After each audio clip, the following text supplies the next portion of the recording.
The industry has been dominated with a few brands, especially Whoop, that you see a lot of people wearing, and that's a subscription-based model. A subscription-based model that is, of course, tracking and giving you data.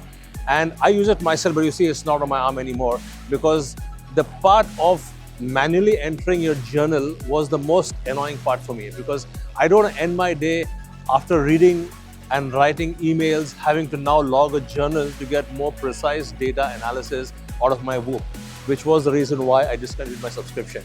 And the cool thing here is you can actually link it to your preferred AI, which means using your Gemini or using your Siri, you're literally talking to Siri and say, hey Siri, log my copy today. Hey Siri, log my workout today. This information through your AI is being logged and speaking directly to the app.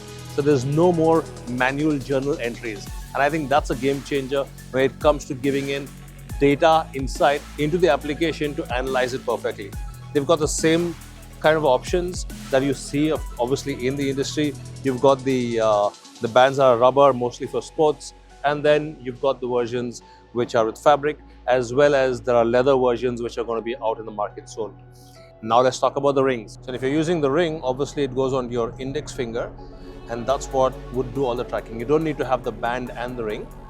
So you choose your fitness product preference. Is it going to be the ring? Is it going to be the band?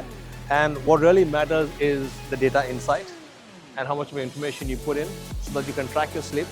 And this whole talk about work-life balance, it's all about data. It's all about analyzing what you do on a daily basis and then get the guidance required. And that's what, again, this app does.